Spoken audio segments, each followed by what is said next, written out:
Chapter 7. Through the Magic Door. It is good to have the magic door shut behind us. On the other side of that door are the world and its troubles, hopes and fears, headaches and heartaches, ambitions and disappointments. But within, as you lie back on the green settee and face the long lines of your silent, soothing comrades, there is only peace of spirit and rest of mind in the company of the great dead.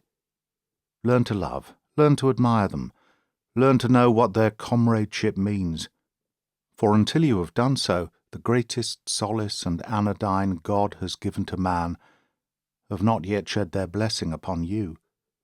Here, behind this magic door, is the rest house, where you may forget the past, enjoy the present, and prepare for the future. You who have sat with me before upon the green settee are familiar with the upper shelf, with the tattered Macaulay, the dapper Gibbon, the drab Boswell, the olive-green Scott, the pied Borrow, and all the goodly company who rub shoulders yonder. By the way, how one wishes that one's dear friends would only be friends also with each other. Why should Borrow snarl so churlishly at Scott?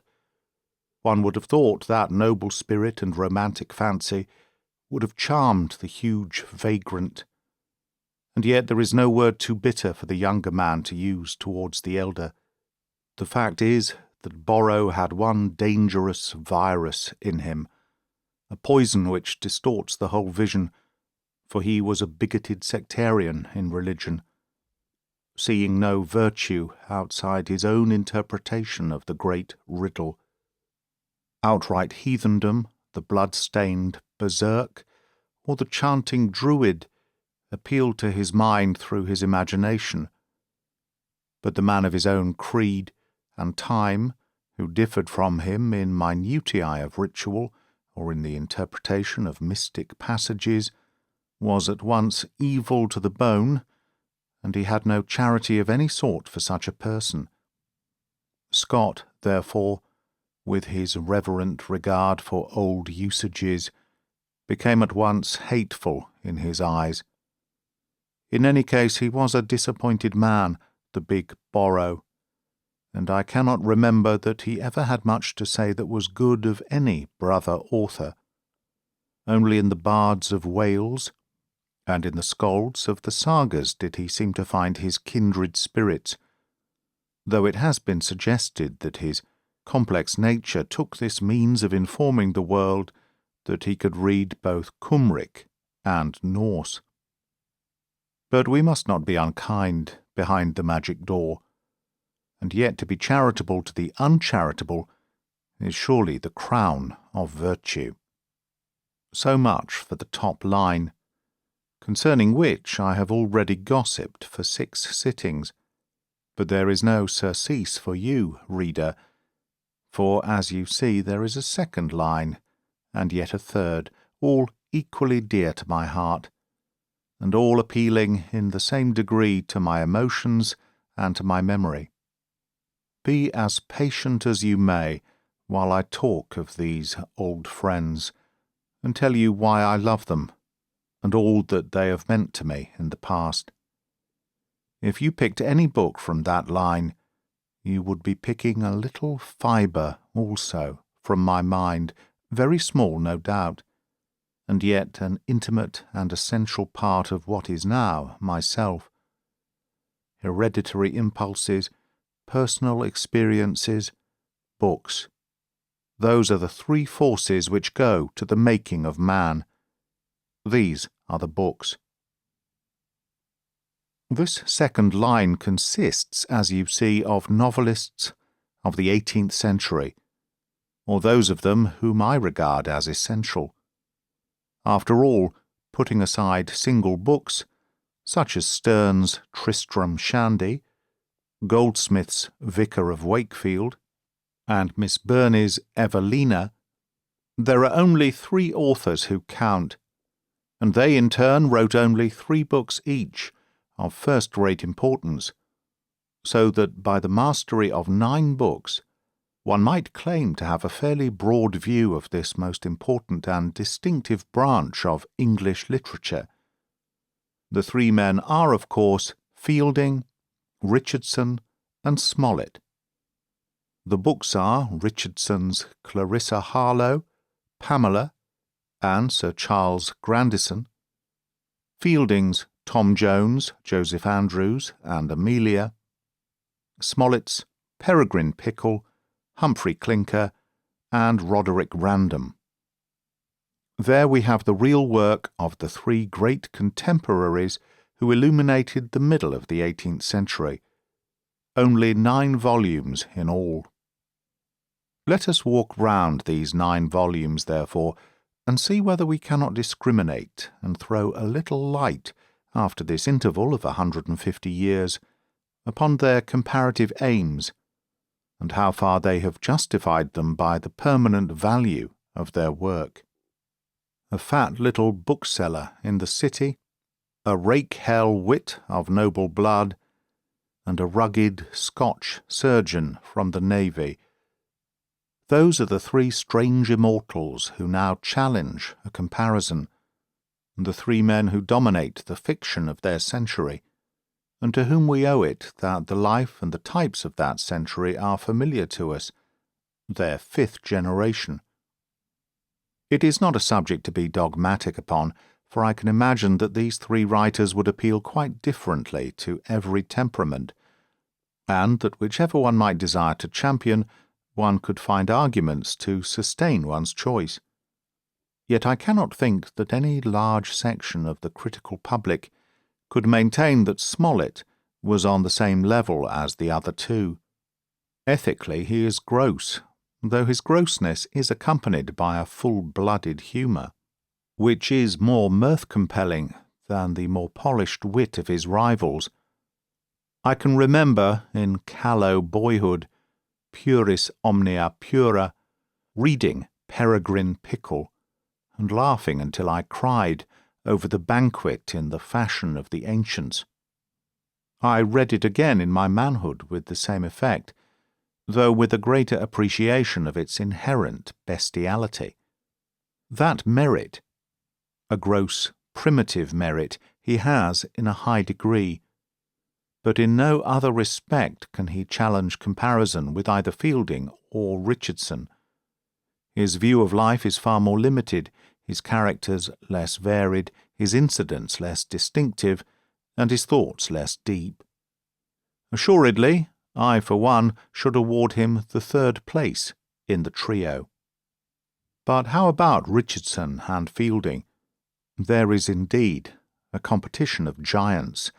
Let us take the points of each in turn, and then compare them with each other. There is one characteristic, the rarest and subtlest of all, which each of them had in a supreme degree. Each could draw the most delightful women, the most perfect women, I think, in the whole range of our literature. If the 18th century women were like that, then the 18th century men got a great deal more than they ever deserved. They had such a charming little dignity of their own, such good sense, and yet such dear, pretty, dainty ways, so human and so charming, that even now they become our ideals. One cannot come to know them without a double emotion, one of respectful devotion towards themselves, and the other of abhorrence for the herd of swine who surrounded them. Pamela, Harriet Byron, Clarissa, Amelia, and Sophia Weston were all equally delightful, and it was not the negative charm of the innocent and colourless woman, the amiable doll of the 19th century, but it was a beauty of nature, depending upon an alert mind, clear and strong principles, true womanly feelings, and complete feminine charm. In this respect our rival authors may claim a tie, for I could not give a preference to one set of these perfect creatures over another. The plump little printer and the worn-out man about town had each a supreme woman in his mind. But their men, alas, what a drop is there! To say that we are all capable of doing what Tom Jones did, as I have seen stated, is the worst form of inverted cant, the cant which makes us out worse than we are. It is a libel on mankind to say that a man who truly loves a woman is usually false to her, and above all, a libel that he should be false in the vile fashion which aroused good Tom Newcome's indignation.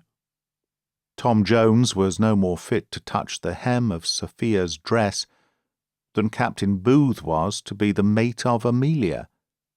Never once has Fielding drawn a gentleman, save perhaps Squire Allworthy, a lusty, brawling, good-hearted, material creature who was the best that he could fashion. Where, in his heroes, is there one touch of distinction, of spirituality, of nobility? Here I think that the plebeian printer has done very much better than the aristocrat. Sir Charles Grandison is a very noble type, spoiled a little by over-coddling on the part of his creator, perhaps, but a very high-souled and exquisite gentleman all the same. Had he married Sophia or Amelia, I should not have forbidden the banns. Even the persevering Mr. B. and the too amorous Lovelace were, in spite of their aberrations, men of gentle nature, and had possibilities of greatness and tenderness within them. Yes, I cannot doubt that Richardson drew the higher type of man, and that in Grandison he has done what has seldom or never been bettered. Richardson was also the subtler and deeper writer, in my opinion.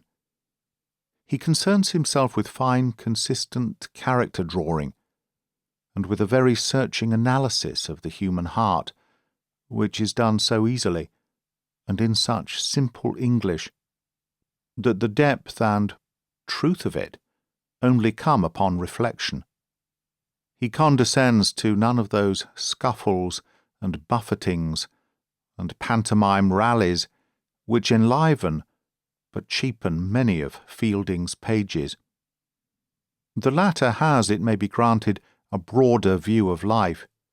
He had personal acquaintance of circles far above, and also far below, any which the douce citizen, who was his rival, had ever been able or willing to explore. His pictures of low London life, the prison scenes in Amelia, the thieves' kitchens in Jonathan Wild, the sponging houses and the slums, are as vivid and as complete as those of his friend Hogarth, the most British of artists, even as Fielding was the most British of writers. But the greatest and most permanent facts of life are to be found in the smallest circles. Two men and a woman may furnish either the tragedian or the comedian with the most satisfying theme. And so, although his range was limited, Richardson knew very clearly and very thoroughly just that knowledge which was essential for his purpose. Pamela, the perfect woman of humble life, Clarissa, the perfect lady, Grandison, the ideal gentleman. These were the three figures on which he lavished his most loving art. And now, after 150 years, I do not know where we may find more satisfying types. He was prolix, it may be admitted, but who could bear to have him cut? He loved to sit down and tell you just all about it. His use of letters for his narratives made this gossipy style more easy. First he writes, and he tells all that passed. You have his letter. She, at the same time, writes to her friend, and also states her views. This also you see. The friends in each case reply, and you have the advantage of their comments and advice. You really do know all about it before you finish. It may be a little wearisome at first, if you have been accustomed to a more hustling style, with fireworks in every chapter, but gradually it creates an atmosphere in which you live, and you come to know these people, with their characters and their troubles, as you know no others of the dream folk of fiction. 3 times as long as an ordinary book, no doubt. But why grudge the time? What is the hurry? Surely it is better to read one masterpiece than 3 books which will leave no permanent impression on the mind. It was all attuned to the sedate life of that, the last of the quiet centuries. In the lonely country house, with few letters and fewer papers, do you suppose that the readers ever complained of the length of a book, or could have too much of the happy Pamela, or of the unhappy Clarissa? It is only under extraordinary circumstances that one can now get into that receptive frame of mind which was normal then. Such an occasion is recorded by Macaulay, when he tells how, in some Indian hill station, where books were rare, he let loose a copy of Clarissa. The effect was what might have been expected. Richardson, in a suitable environment, went through the community like a mild fever. They lived him and dreamed him until the whole episode passed into literary history, never to be forgotten by those who experienced it. It is tuned for every ear. That beautiful style is so correct, and yet so simple, that there is no page which a scholar may not applaud, nor a servant maid understand. Of course, there are obvious disadvantages to the tale which is told in letters. Scott reverted to it in Guy Mannering, and there are other conspicuous successes. But vividness is always gained at the expense of a strain upon the reader's good nature and credulity. One feels that these constant details, these long conversations, could not possibly have been recorded in such a fashion. The indignant and dishevelled heroine could not sit down and record her escape with such cool minuteness of description. Richardson does it as well as it could be done, but it remains intrinsically faulty. Fielding, using the third person, broke all the fetters which bound his rival, and gave a freedom and personal authority to the novel which it had never before enjoyed. There at least he is the master. And yet on the whole my balance inclines towards Richardson, though I dare say I am 1 in 100 in thinking so. First of all, beyond anything I may have already urged, he had the supreme credit of having been the first. Surely the originator should have a higher place than the imitator, even if in imitating he should also improve and amplify. It is Richardson and not Fielding who is the father of the English novel, the man who first saw that without romantic gallantry and without bizarre imaginings, enthralling stories may be made from everyday life, told in everyday language. This was his great new departure. So entirely was Fielding his imitator, or rather perhaps his parodist, that with supreme audacity, some would say brazen impudence, he used poor Richardson's own characters, taken from Pamela, in his own first novel, Joseph Andrews, and used them, too, for the unkind purpose of ridiculing them. As a matter of literary ethics, it is as if Thackeray wrote a novel bringing in Pickwick and Sam Weller in order to show what faulty characters these were. It is no wonder that even the gentle little printer grew wroth, and alluded to his rival as a somewhat unscrupulous man. And then there is the vexed question of morals. Surely in talking of this also there is a good deal of inverted cant among a certain class of critics. The inference appears to be that there is some subtle connection between immorality and art, as if the handling of the lewd or the depicting of it were in some sort the hallmark of the true artist.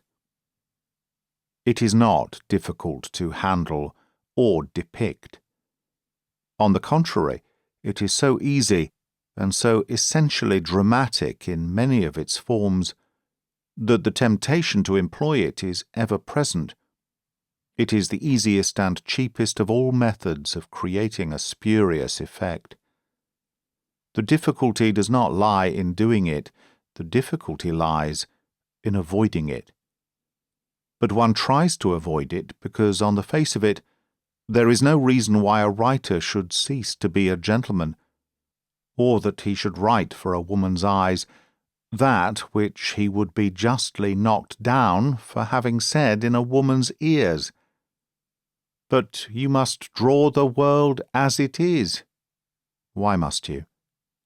Surely it is just in selection and restraint that the artist is shown. It is true that in a coarser age great writers heeded no restrictions, but life itself had fewer restrictions then. We are of our own age, and must live up to it. But must these sides of life be absolutely excluded? By no means. Our decency need not weaken into prudery. It all lies in the spirit in which it is done. No one who wished to lecture on these various spirits could preach on a better text than these three great rivals, Richardson, Fielding, and Smollett. It is possible to draw vice with some freedom for the purpose of condemning it. Such a writer is a moralist, and there is no better example than Richardson. Again, it is possible to draw vice with neither sympathy nor disapprobation, but simply as a fact which is there. Such a writer is a realist, and such was Fielding. Once more, it is possible to draw vice in order to extract amusement from it. Such a man is a coarse humorist, and such was Smollett. Lastly, it is possible to draw vice in order to show sympathy with it. Such a man is a wicked man, and there were many among the writers of the Restoration. But of all reasons that exist for treating this side of life, Richardson's were the best, and nowhere do we find it more deftly done. Apart from his writings, there must have been something very noble about Fielding as a man. He was a better hero than any that he drew. Alone he accepted the task of cleansing London, at that time the most dangerous and lawless of European capitals. Hogarth's pictures give some notion of it in the pre-Fielding days. The low roughs, the high-born bullies, the drunkenness, the villainies, the thieves' kitchens with their riverside trap-doors, down which the body is thrust. This was the Augean stable, which had to be cleaned, and poor Hercules was weak and frail, and physically more fitted for a sick-room than for such a task. It cost him his life, for he died at 47, worn out with his own exertions. It might well have cost him his life in more dramatic fashion, for he had become a marked man to the criminal classes, and he headed his own search parties when, on the information of some bribed rascal, a new den of villainy was exposed. But he carried his point. In little more than a year the thing was done, and London turned from the most rowdy to what it has ever since remained, the most law-abiding of European capitals. Has any man ever left a finer monument behind him? If you want the real human Fielding, you will not find him in the novels, where his real kindliness is too often veiled by a mock cynicism, but in his Diary of his Voyage to Lisbon. He knew that his health was irretrievably ruined, and that his years were numbered. Those are the days when one sees a man as he is. when he has no longer a motive for affectation or pretense in the immediate presence of the most tremendous of all realities. Yet sitting in the shadow of death, Fielding displayed a quiet, gentle courage and constancy of mind, which show how splendid a nature had been shrouded by his earlier frailties. Just one word upon another 18th-century novel before I finish this somewhat didactic chat.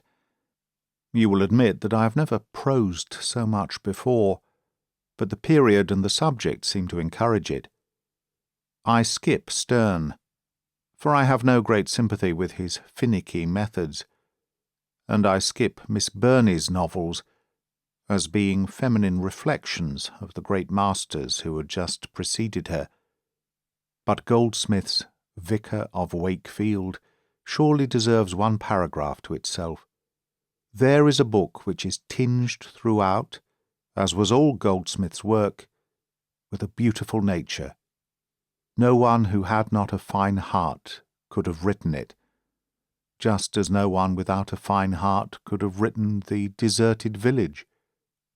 How strange it is to think of old Johnson patronizing or snubbing the shrinking Irishman, when both in poetry, in fiction, and in the drama, the latter has proved himself far the greater man.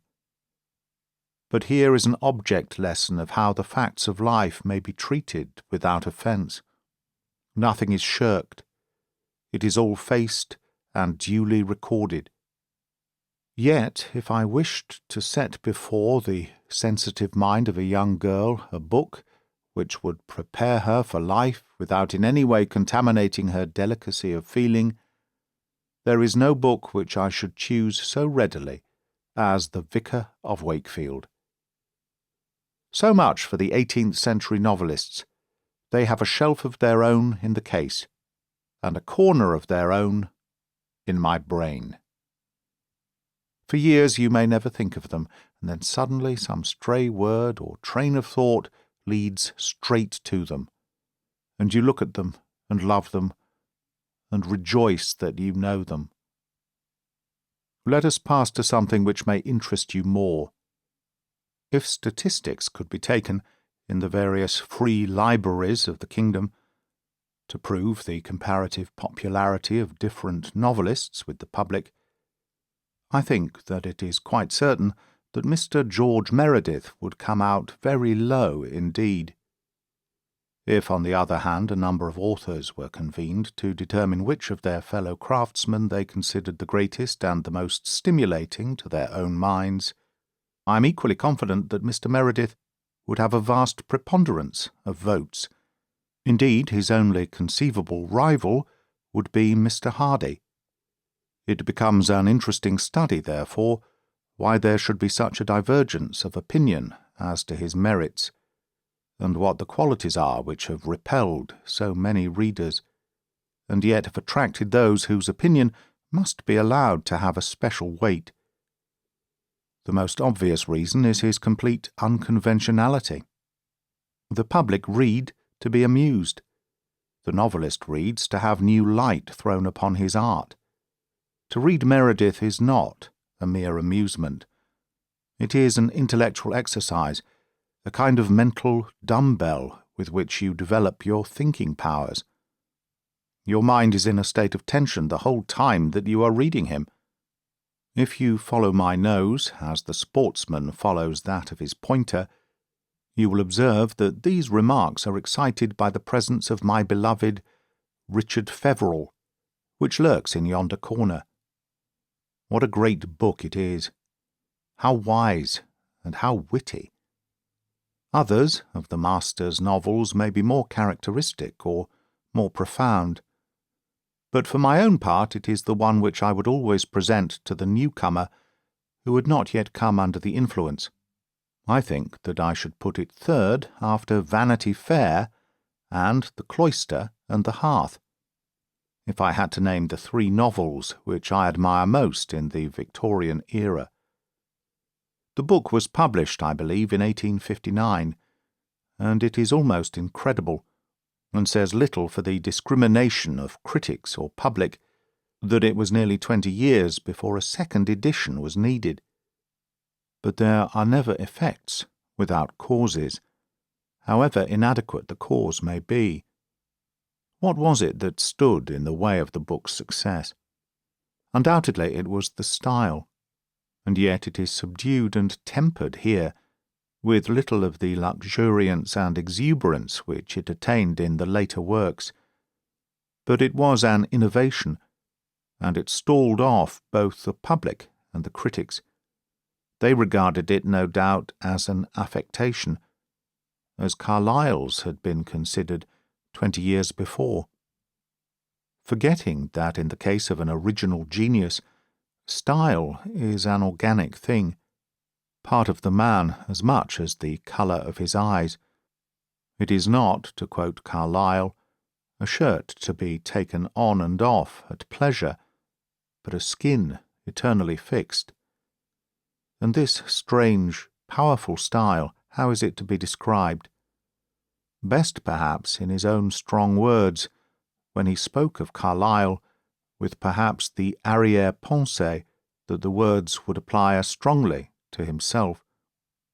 His favourite author, says he, was one writing on heroes in a style resembling either early architecture or utter dilapidation. Loose and rough it seemed. A wind in the orchard style, that tumbled down here and there an appreciable fruit with uncouth bluster, sentences without commencements running to abrupt endings, and smoke like waves against a sea-wall, learned dictionary words giving a hand to street slang, and accents falling on them haphazard, like slant rays from driving clouds, all the pages in a breeze, the whole book producing a kind of electrical agitation in the mind and joints. What a wonderful description and example of style, and how vivid is the impression left by such expressions as all the pages in a breeze. As a comment on Carlyle, and as a sample of Meredith, the passage is equally perfect. Well, Richard Feverel has come into its own at last. I confess to having a strong belief in the critical discernment of the public. I do not think good work is often overlooked. Literature, like water, finds its true level. Opinion is slow to form, but it sets true at last. I am sure that if the critics were to unite to praise a bad book or to damn a good one, they could, and continually do, have a 5-year influence. But it would in no wise affect the final result. Sheridan said that if all the fleas in his bed had been unanimous, they could have pushed him out of it. I do not think that any unanimity of critics has ever pushed a good book out of literature. Among the minor excellencies of Richard Feverel, excuse the prolixity of an enthusiast, are the scattered aphorisms which are worthy of a place among our British proverbs. What could be more exquisite than this? Who rises from prayer a better man, his prayer is answered. Or this, expediency is man's wisdom, doing right is God's. Or, all great thoughts come from the heart. Good are the words, the coward amongst us is he who sneers at the failings of humanity. And a healthy optimism rings in the phrase, there is for the mind but one grasp of happiness, from that uppermost pinnacle of wisdom whence we see that this world is well designed. In more playful mood is, woman is the last thing which will be civilized by man. Let us hurry away abruptly, for he who starts quotation from Richard Feverel is lost. He has, as you see, a goodly line of his brothers beside him. There are the Italian ones, Sandra Belloni and Vittoria. There is Rhoda Fleming, which carried Stevenson off his critical feet. Beecham's career, too, dealing with obsolete politics.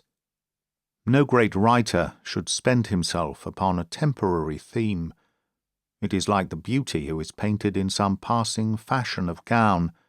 She tends to become obsolete along with her frame. Here also is the dainty Diana, the egoist with immortal Willoughby pattern, eternal type of masculine selfishness, and Harry Richmond, the first chapters of which are, in my opinion, among the finest pieces of narrative prose in the language. That great mind would have worked in any form which his age had favoured. He is a novelist by accident. As an Elizabethan he would have been a great dramatist, under Queen Anne a great essayist. But whatever medium he worked in, he must equally have thrown the image of a great brain and a great soul.